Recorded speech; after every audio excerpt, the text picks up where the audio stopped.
These are the cathartic carrion feeding birds who have invented a weird and disgusting form of defense. If there's a predator nearby, the cathartes spit out the contents of their stomachs onto it. They've had this skill since birth, and it'll stay with them forever. Unlike the abilities that other animals have, some lose them as they grow up.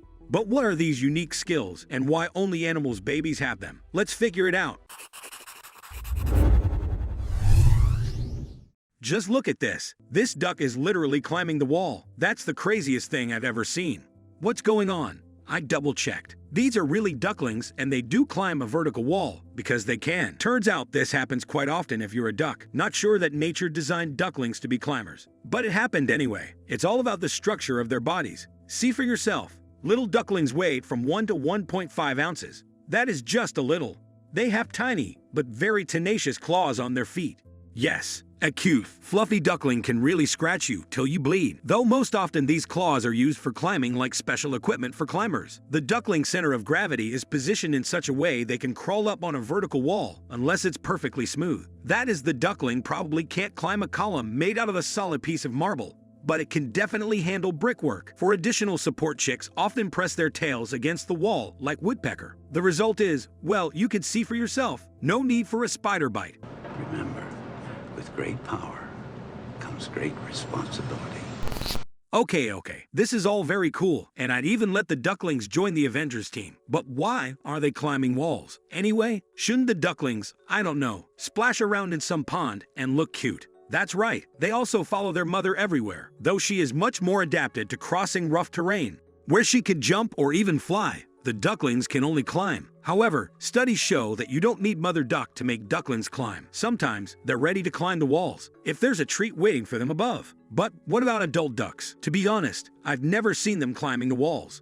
Does this mean that with age, the birds simply forget they once knew how to do this? Not quite. Even adult ducks have claws on their feet, which can help them climb. For example, a tree. But the ducks are too heavy to do stunts on the Spider-Man level. No number of claws will help, and you have such an impressive body. Why should they improve their climbing skills when they can just fly wherever they need? It's faster, and you definitely won't fall in the process. An adult duck will probably not be happy if it suddenly falls to the ground. It's much easier for ducklings. Have you seen how they jump off the cliffs? When you're small, you don't have to be scared. Fear is not real. Attention! This only works with ducklings. Although, let's be honest, for kids and adults, the consequences of falling, say, from a bicycle are very different. Perhaps all kids are a little shock resistant, but ducklings also benefit from their small weight. As I said, they're really very light. Also keep in mind soft feathers, wings, and paws set apart in different directions, so it's not scary to fall from the height of the brick fence. Some ducks even nest in tree holes, and ducklings have no choice but to jump. They're used to it. Ants are the best when it comes to surviving falls from great heights. They are, of course, smaller than ducklings. The idea is the same. When the body falls at a certain point, the air resistance pushing the object upward becomes equal to the force of gravity pulling the object downward. Then, the body reaches its final velocity, and for a human, it might reach roughly 120 miles per hour. You should realize a collision with the ground at such speed does not promise anything good. However, the ant is so light that if you decide to throw it off the top of a skyscraper, its top falling speed will reach about 4 miles per hour. There are people who walk faster.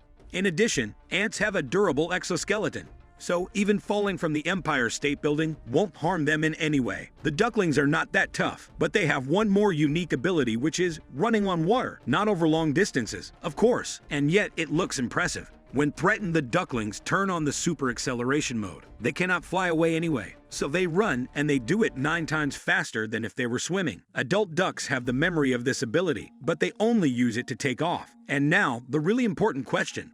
Why only the babies get any special powers? Don't you think this is a little unfair? Well, even if some adult ducks have been dreaming of conquering Everest all their lives, the ability to climb rocks is still more important for the ducklings. This works for every baby. In childhood, any creature has a much higher risk of dying. The offspring can be protected either by parents or by some special skills. Take people. For example, we are born so weak and helpless. We can die from any little thing. We do not have mechanisms to protect us from predators or fur to protect us from the cold. We don't need them because other people take care of human babies, providing them with everything they need. Many baby animals also need protection, but nature took care of that. Take at least little penguins. Have you seen what they look like? Yeah, it's as if they were dressed by their mother, who was very worried her kids would be cold. So she put her grandfather's old fur coat on them. Though actually this brown cover is not fur, but very thick, fluffy feathers that help keep warm. When the penguin grows up, its plumage changes to normal. The feathers are tightly fitted to each other, and from the side, it reminds more of short hair.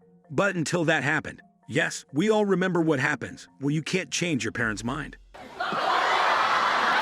Oh my God! But what happens if you take away the unique skills of the animal? I'm not even talking about babies now. Everything is clear when it comes to them. The result is sad, but predictable. What about adults? Actually, there's a little difference. A giraffe without a long neck won't be able to reach the leaves from the trees and will lose the chance to fight for the female, which means it will die without leaving offspring. After changing the color of its fur, the polar bear will become noticeable in the midst of snow and ice. That is no hunting, no food, and quick death. Without speed, the cheetah will lose the only advantage that helps it get prey and compete with other predators. In the end, well, you get the idea. No future. However, while for some animals losing their skills means certain death, others calmly part with them when they grow up. Chicks of Hoatzin, a tropical bird with a funny hairdo, not only have legs and wings, they also have claws on their thumb.